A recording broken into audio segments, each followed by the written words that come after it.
Okay, thank you, Dave. I'm a member of the New York Central Historical Society, and this is why it's New York Central related. But I'm going to be talking about logging railroads in the Adirondacks. I have a couple screens of text, but then we'll look at visual stuff. Many logging railroads connected with the New York Central in the Adirondacks. The Adirondacks being a giant area of land north of the Mohawk Valley and east of the or west of the Hudson Valley. It's the Adirondack Park, it's called in New York State. Okay, so I just go through a couple screens of text here. So the logging was very prolific in the Adirondacks from the late 19th century until the 1920s and 30s. And let's take a look at some of these logging railroads. And these all connected with the various New York Central divisions. So that this had to be New York Central related for the New York Central group. Okay, so this was my first attempt at color coding an official New York Central map. This is the St. Lawrence Division, which started at the bottom at Utica, went basically north up to the St. Lawrence Plain through Gouverneur, New York, DeKalb Junction, Canton, New York, Potsdam, New York, and then connected with the Canadian National at Messina. The line about in the middle, going horizontal line or going toward that blue arrow, I'll be talking about these two railroads here. And this, as I did PowerPoint, it became more proficient. Now notice it's color coded even. The Newton Falls and Northern Railroad went from the end of the Carthage and Adirondack branch at Newton Falls in a northern direction for about 7 miles. And then the Cranberry Lake Railroad connected with the New York Central at Benson Mines and went to Cranberry Lake. Okay, so Newton Falls and Northern Railroad. And again, these were, early abandonments, and it predated consumer photography and railfan photography. So there's a photographic record, but it's commercial photography, postcards and stuff like that. So Newton Falls and Northern Railroad, Robert Higbee, company owner, operated 1908 to 1919. It had 2 Climax engines. It ran from Newton Falls to Newbridge, and there were spurs around Newbridge. This was only 7 miles. Connection to New York Central, Newton Falls, the Carthage and Adirondack branch. And at Newton Falls and Newbridge, there were, log processing mills. There's a broom handle mill at Newbridge also. Rails were removed after the closure of operations. The line was later relayed for the Hannah Ore Company Railroad during World War II, and it extended a little bit further to Clifton Mines. So this is the map of the Newton Falls and Northern. At the bottom is Newton Falls, went in a north direction, and it went about 2/3 the way up to Newbridge. And then up at the top left is Clifton Mines, but that was relayed, and they extended the line a little bit further than to Clifton Mines. It was operated by the New York Central, and they hauled out magnetic ore during World War II. But I'm just going to be talking about the Newton Falls and Northern. You can see 3 passing sidings. That was actually for doubling the train because there was a grade between Newton Falls and Newbridge. So this is from the Mike Kudish book, who did an extensive study of the railroads in the Adirondacks. So this is Newton Falls, Oley, trackage, and mill at Newton Falls, crossed the Oswegatchie River and went north to Newbridge. Here's Climax engine number 1 at Newton Falls. And there's a New York Central boxcar loaded with lumber. So that's a Climax engine. Here's another photograph of the Climax engine. It's a little bit squished. It was a different camera, different focal length, and this is at Newbridge. You can see the mechanics of a Climax engine. It had two angled steam cylinders going to like a gearbox or differential, and then a drive shaft going to the front and back trucks. And you can see also how light the rail was on these logging railroads. Okay, this is from, I think, the Susan Smeeby book. This is the mill, the wood processing or log processing mill at Newbridge. I think they make broom handles there. Newbridge today is 100% ghost town. There ain't nothing there at all. You would not even know that there was a settlement there. And this is what the right-of-way looks like, today, or this when I took the picture several years ago. This is at Newbridge looking toward Newton Falls. And then I turned around. This is looking at Newbridge. It's state easement land, so you can go back there and people snowmobile and stuff like that. But that little yellow sign is a warning for snowmobilers. There's a crossing ahead. Okay. Now, in the Cooperage book, he said there's a milepost still in place. So I hiked along the right-of-way, and for about, not even a mile, and I'm just about to give up. And there's the milepost on the right. So I came back another time with my paint set and restored milepost 7. So in case they put service back, they have a milepost. That's a typical New York Central early type of milepost. It's wood and has like a little roof over it. Okay, so that's the milepost 7 of the Newton Falls and Northern Railroad restored. Okay, now let's see. Okay, Cranberry Lake Railroad, Rich Lumber Company, railroad chartered 1902, operated 1903 to 1914, and then the rails were pulled up 1917.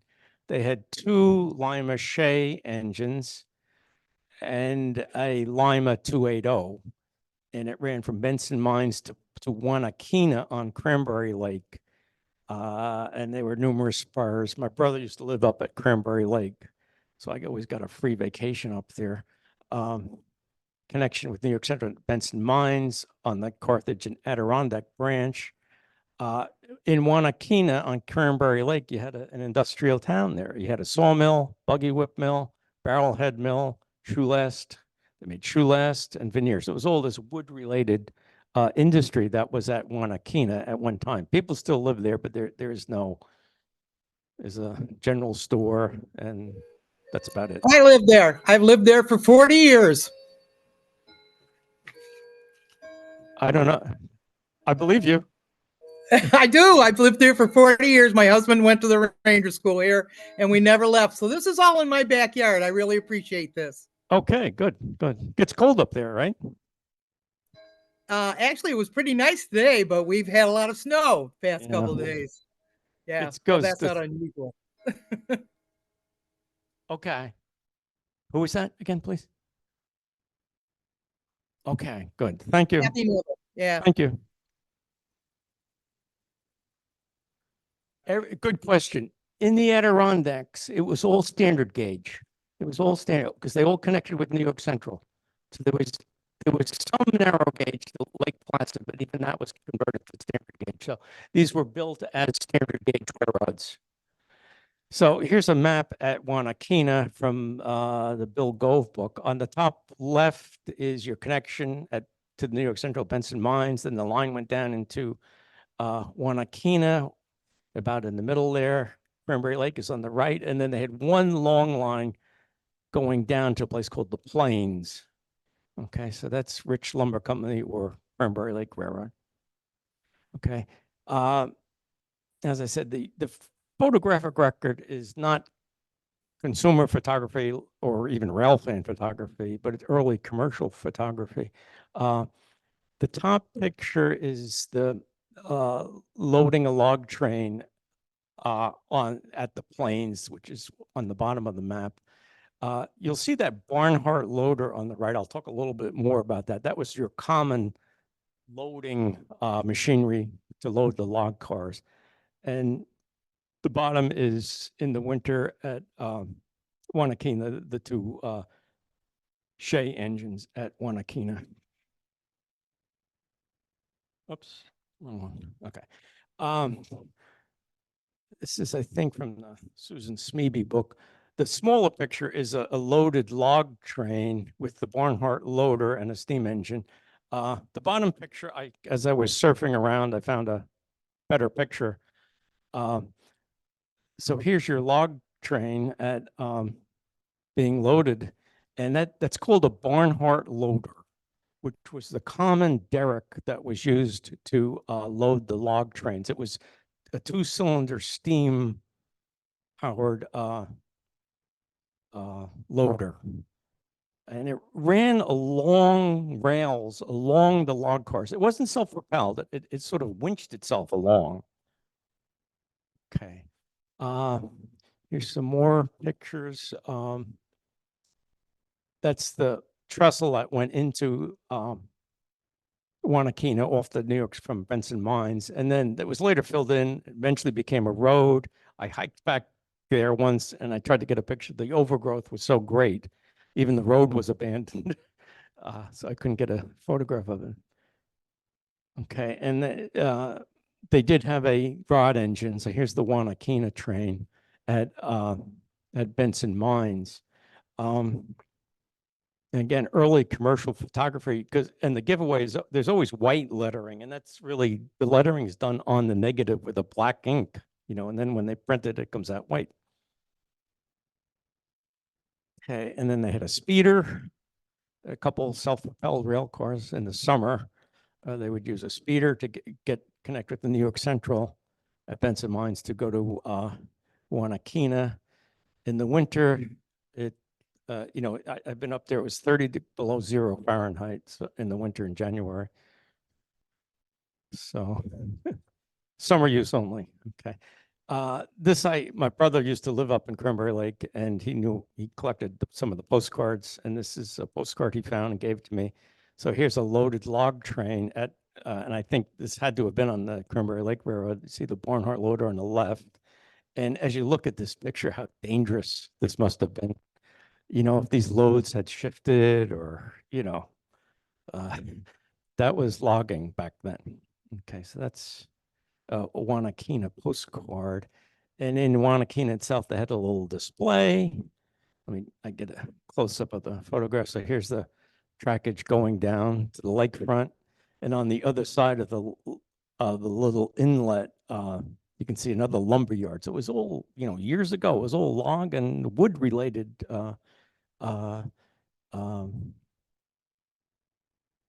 economic activity that took place. Cranberry Lake is in the northwest Adirondacks. It's one of the biggest lakes in the Adirondacks, but it's an artificial lake. It's actually a widening of the Oswegatchie River.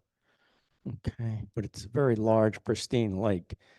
This is the station at Wanakina. There's their rod engine and big crowd there.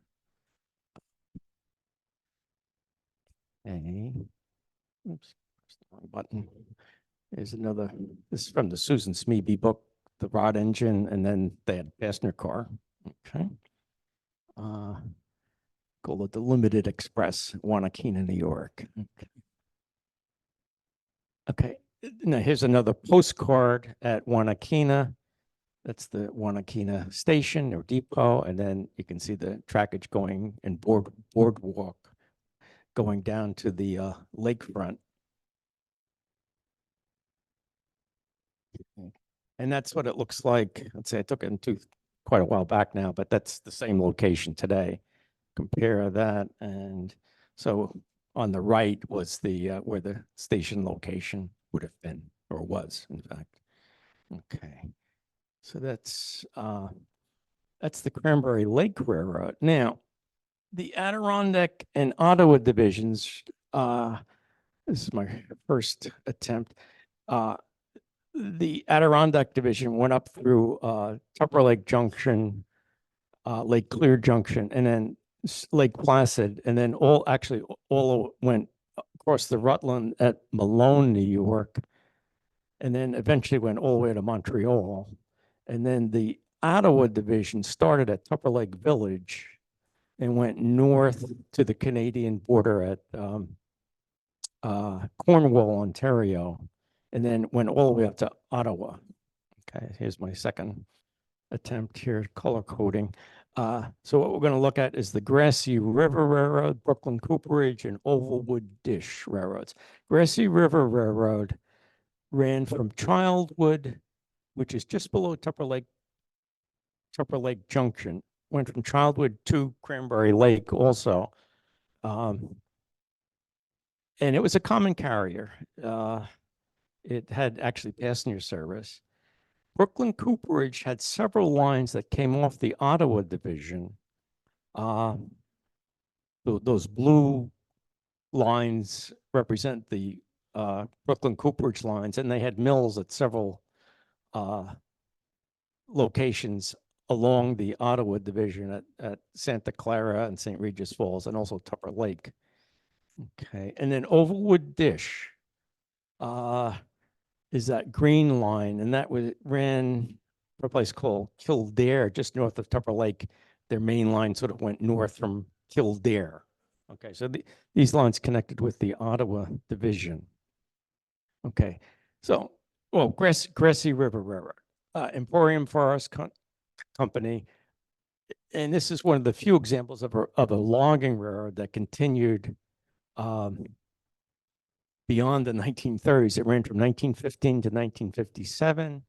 It ran from Childwood Station on the Adirondack division to Conifer and then to Cranberry Lake. It had numerous spurs, including this North Tram, which ran from the Dodge Brook Y at Cranberry Lake. And they had a very large, relatively large roster. They had Rod engines, Shay engines, Climax engines, home-built rail buses, and at the end, a GE 44-ton diesel. Lines around Cranberry Lake were abandoned in 1948, and then Conifer to Childwood Station on the Adirondack Division was abandoned in 1957. There was a fire in Conifer, and that wiped out everything. It had mills and shops at Cranberry Lake and Conifer, and you had passenger service from Childwood Station connecting with the New York Central Adirondack Division to Cranberry Lake. Okay, now I got this from looks like a Rorschach ink blotch test there, but that's Cranberry Lake. And the Cranberry Lake River Railroad ran from the lighter line is or the light line is the Adirondack Division. It ran from Childwood Station. There were several flag stops and hotels, and it ran up to the lakefront in Cranberry Lake. And then where this Dodge Brook Y is just north of Cranberry Lake, this North Tram started, and this ran deep into the woods, about easily 25 miles. And they even had I have a copy of this pamphlet. This is from 1922. The pamphlet, Gateway to Cranberry Lake via the Grasse River Railroad, the oil rail route, connecting with the Adirondack Division, rather, of the New York Central at Childwood Station. And here's the schedule from 1922. They connect at the New York Central at Childwood. If you look closely if you look at Conifer, which is the headquarters of the railroad, they made a breakfast or lunch or meal stop at Conifer, and then got back on the train, and there were several flag stops. They would really stop anywhere, and then you'd go all the way up to the lakefront at Cranberry Lake. So that's and they operated this schedule for quite a number of years. Here's one of the pages from the pamphlet, the Shirtless Hotel, and that was a flag stop, Shirtless. They're displaying their kill. That's a lot of deer to eat. But, okay, and they had a Baldwin tank engine, and they went right up to the lakefront at Cranberry Lake. So that's an early picture, not in focus, but it's the best I could do. Now, this is a rather intriguing photograph. You've probably heard of Phil Hastings. He was a physician, and he was a very prolific photographer. He was a physician in Iowa, but he grew up I think, in Vermont, and somehow he got time to photograph this. So this is a southbound Adirondack Division train at Childwood Station, and that's their homemade jitney that connected with the New York Central. The photograph was dated 1949. So this must have been almost like the last year that it had operated, the jitney. Okay, and in rest in peace, Jim Shaughnessy. They had a 2-page article in Classic Trains several years ago about the Jumping Goose, their homemade rail bus that met the train there. So this is the Jim Shaughnessy article. The locals there called it the jitney, and not the Jumping Goose. This is one of the rod engines at Cranberry Lake, and then the bottom is one of their Shay engines at Childwood Station. And this is the 2-page Jim Shaughnessy article in Classic Trains from a couple of years ago. And I was surfing around, more stuff turns up. Here's a detailed view of their jitney or rail bus. It was made from a 1931 white highway bus. White was a manufacturer of trucks and buses until, did I lose the? Yeah, okay. Did I lose this, or can you still hear me? Yeah, okay, okay. I found this as I was surfing around. It's made from a 1931 white bus, white being a manufacturer of trucks and buses until 1980s or so. Okay.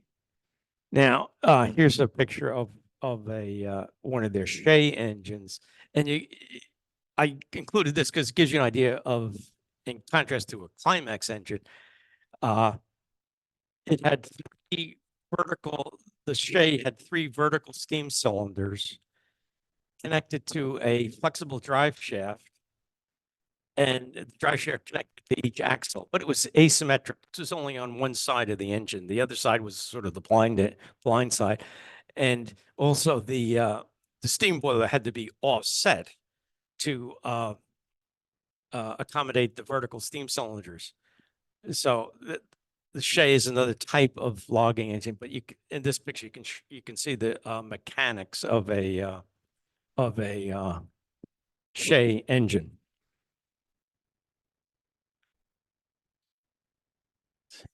Okay. Top is one of the Climax engines somewhere, probably on the North Tram somewhere. On the bottom is just a picture. You can see how much logs they pulled out of there. They basically just cut everything in sight to get the hardwood. And that actually basically clear cut was the polite word, basically ravaged landscapes. So they pulled out. And so much of this apparently took place in the winter because so many are snow scenes. I think it was just easier to pull the logs over the snow rather than drag them over dry dirt. Everything imaginable. Furniture made into pulp, paper, packaging, all kinds of stuff. Building material. Excuse me. We're coming to that. Yeah. And at the end, they just had the 144 toner.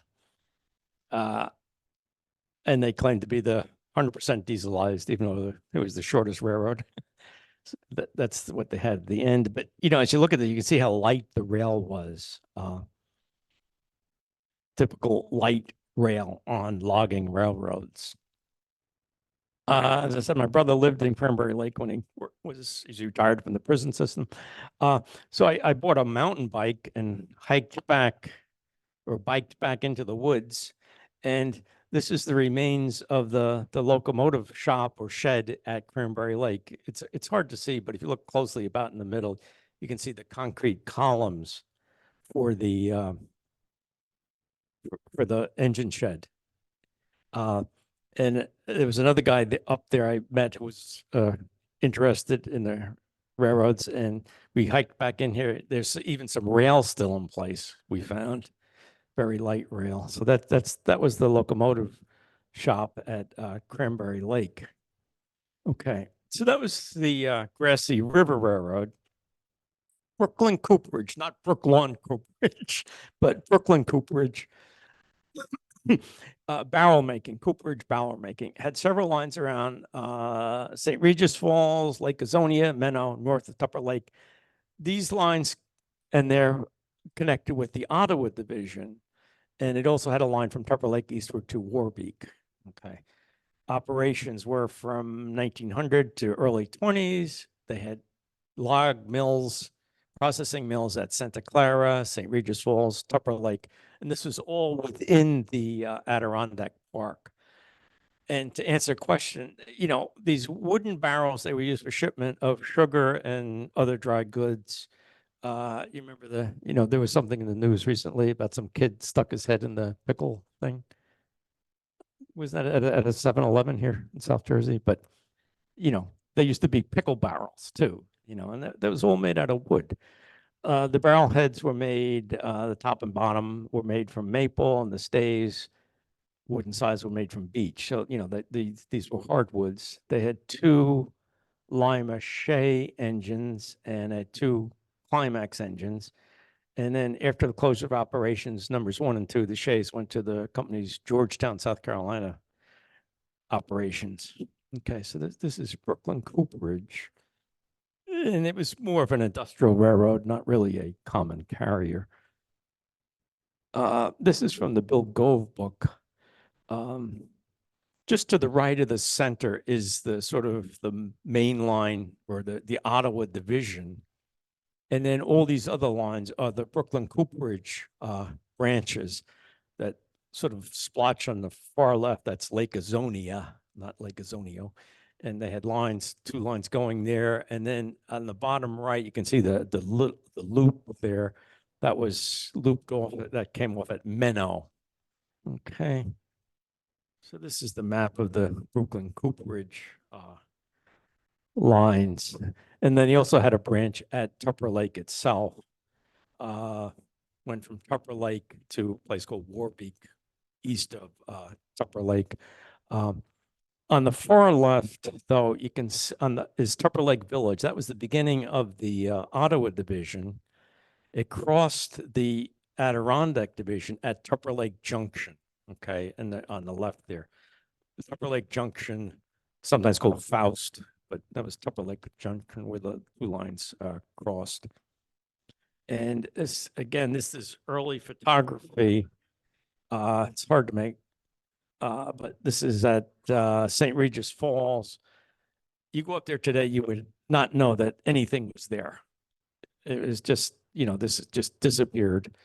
But this, how extensive the operations were. So that's St. Regis Falls. Here's one of the Shays on the Brooklyn Cooperage line.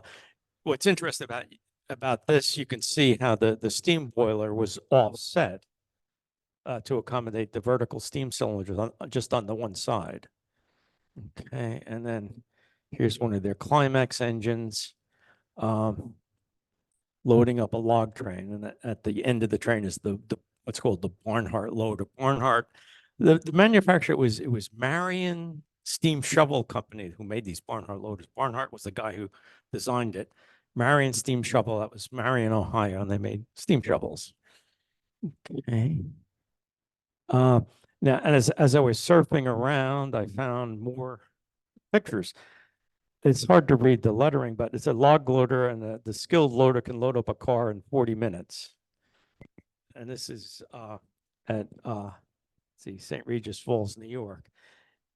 What's interesting about this is the detail. I found it interesting that the log cars are lettered and numbered for Brooklyn Cooperage. And if you look at the Barnhart loader, again, it was not self-propelled. Somehow it winched itself along, because it had a winch along it, but it ran along rails along the log cars. And if you look just Brooklyn Coop, about the letter C or Coop, beginning of Cooperage, you could see the wheels that it ran along and the rails. And it looks like almost there were flanges on both sides of the wheel. Can you see what I'm trying to say there? So that was your Barnhart loader, which was your common log loader in the Adirondacks. Okay, so that was Brooklyn Cooperage. I found this picture to be interesting because there's a lot of detail here with the log cars, the rail along the log cars, and the Barnhart loader. Okay, now Ovalwood dish. It had a factory at Tupper Lake, and Ovalwood dish, to answer an earlier question, produced a variety of hardwood products. Wood dishes, wood forks and spoons, ice cream sticks, hardwood flooring, and lumber. And its timber holdings were north of Tupper Lake, and the logging and rail operations were located at Kildare, 7 miles north of Tupper Lake on the Ottawa line. Several spurs and logging camps at Kildare. They had 2 Heisler engines, which is your third type of logging engine, steam logging engine. What's interesting is since the mill was at Tupper Lake, the log trains could run on the Ottawa division from Kildare to Tupper Lake, which was unusual. Usually the log trains never ran on a main line. They typically would just run to the wood process, to the wood mill, to the mill. But here, since the mill was in Tupper Lake, they had to run on the Ottawa division. And there's anecdotes about, the switch was left open or something, and the Ottawa division passengers all of a sudden found themselves on the Ovalwood dish line. Okay, Kildare rail operations were 1916 to 1926, and Ovalwood Dish Factory, it's still there in Tupper Lake, but it was sold in 1964. And I think after that, they made plastic forks and spoons, some other company, not to be confused with Tupperware, which is some company, some pyramid scheme down in Florida. Okay, so here's their letterhead, and they're very modest about where they sell the entire world. And it lists their products: wood dishes, food containers, clothespins, hardwood lumber. And here's a view of the plant before they had drones. But apparently, I haven't been up there in quite a while, but I think the building is still there, and even the smokestack. I remember it said OWD, Ovalwood Dish. Okay, now this is from the Bill Gove book. It's hard to, the next map is better, but the line basically went north from Kildare, which was 7 miles north of Tupper Lake, up. Their main line went, and here's a close-up of their main line about in the center there, and you can see they always had branches, little spurs and branches, and camps to collect all the wood. And here is one of the Heisler engines. You can see how rough the track would typically be. They cut everything in sight, but you can see the Heisler engine had 2 steam cylinders angled inwards. Okay? So it's a third type of steam logging engine. And here's another view of one of the Heislers. You can see the 2 steam cylinders angled inwards, like a differential or gearbox. And then there were 2 drive shafts. And the 2 drive shafts went to the very front axle and the very back and the back axle. And the 2 inner axles were connected by a side rod. You can see the side rod, and then of course it had to be counterweighted. So that's your third type of of logging engine, steam logging. Okay, let me just say a little bit about Tupper Lake, which is in your northwest Adirondacks.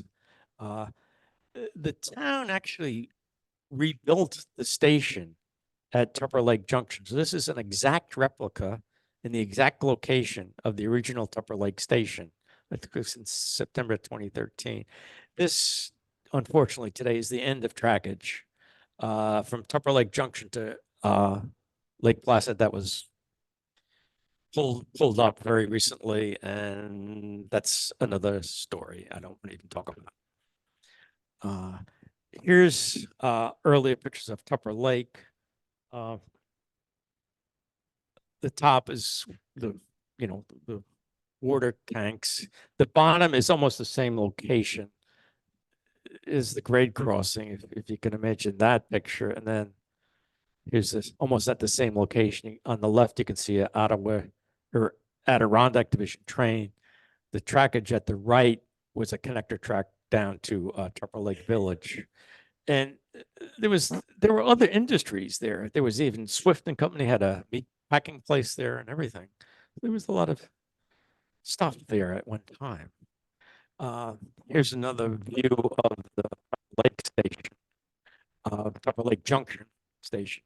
About where the train order signal is where you can almost see the crossover for the Ottawa line. To the left was in the direction of Canada. To the right was Tupper Lake Village. On the bottom, we're on the other side of the station looking south. That's an Adirondack Division train there at the station. And then that sort of shadow, that horizontal shadow, is your platform for the Ottawa Division. And it crossed over there. To the left would have been to Tupper Lake Village, and to the right toward Canada, to the Canadian border. As I'm surfing around, I find more stuff. This is a picture at Tupper Lake. The station is still there, but you can't see it. It's on the far left. It's behind that clump of trees. So this is a northbound Adirondack Division train.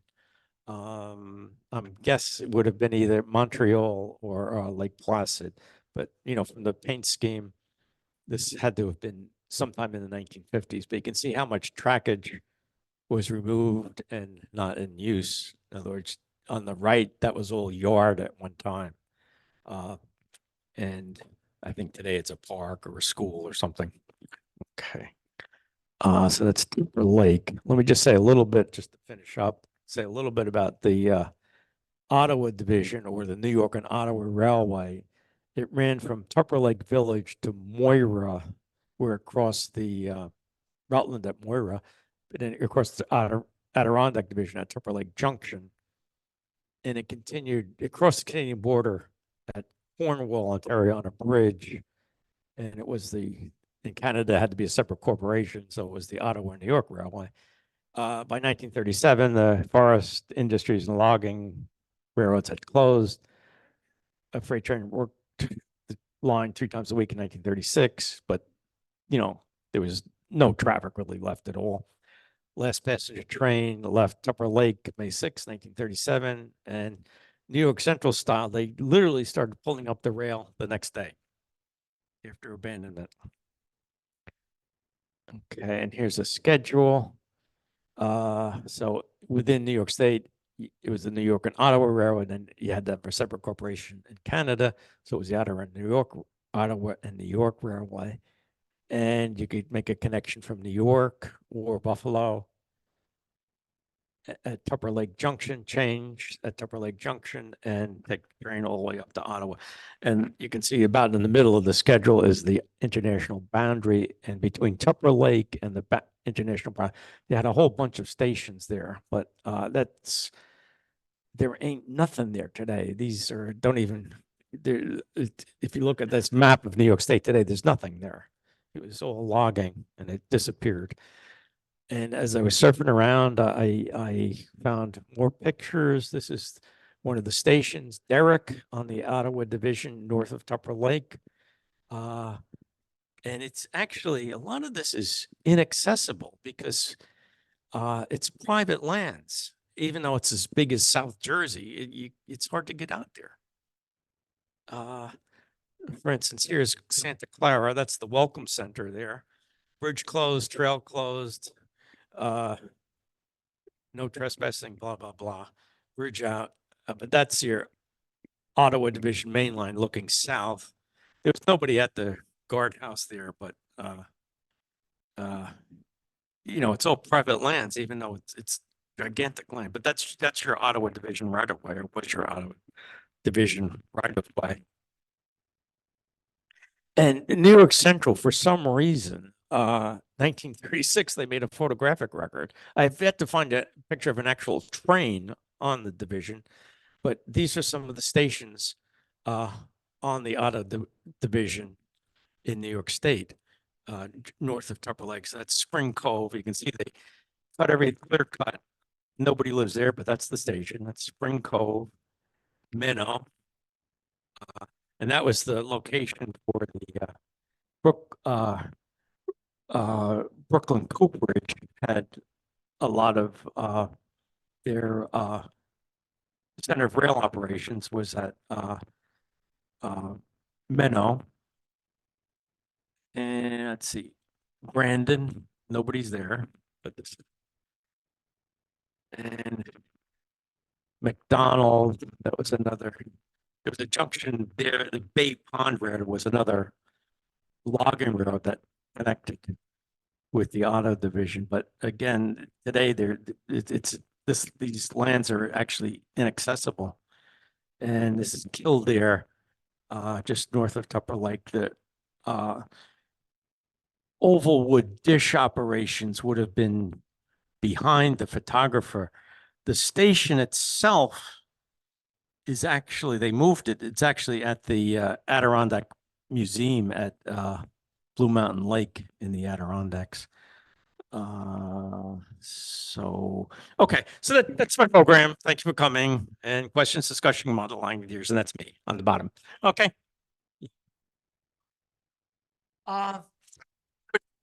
It was who inherited the right? A giant splotch of land, privately owned, Rockefeller families, Ross family. Okay. They got all the land, and I tried to go back there, and there are guardhouses, and it's as big as South Jersey. And if you look on a map of New York State, north of Tupper Lake, it's a big open area. There's nothing there. There was extensive logging there at one time. And from what I've read, it's Rockefeller family, Ross family, whoever they are. Yeah. And yeah. Okay. Could you read us the caption when that's photographed? Yes, that's the Grasse River RR, and that was their caboose. Okay, Perry's Pride, conductor Bill Tarbucks, weighs Perry's Pride. That was their caboose when it was Haywood Wakefield. They were the last owner before abandonment after World War II. So it's nothing short of amazing that the Strasburg Railroad has a doodle bug from a railroad that was abandoned in 1919. So where was it at from 1919 to 1960? On the Grasse River Railroad. I don't believe you mentioned that. Thank you. All right, we have a question, Carl Barna. Carl also asked about the Northern Eastern New Jersey chapter, which we addressed that with Jersey Central NRHS. But is there a publication on the Grasse River Railroad? Can't see, Frandy, if you could answer the rest of the question. But I missed it. But is there do you know if there's a publication on the Grasse River Railroad? Yes. There's a book. I have it. It was a couple books. One is Logging Railroads in the Adirondacks. Bill Gove. That's where I got some of the maps. There was a guy, I can't think of his name. He was a member of the Philadelphia chapter. He died a couple of years ago. He had an extensive article in the NRHS bulletin on the Grasse River Railroad. Okay. Can anybody remember the name? It was a So there is some stuff available. If you would email me, I can dig up the exact references. Okay, because there are some publications on these railroads. Were these railroads standard or narrow gauge? There was no narrow gauge in the Adirondacks. Standard gauge, okay.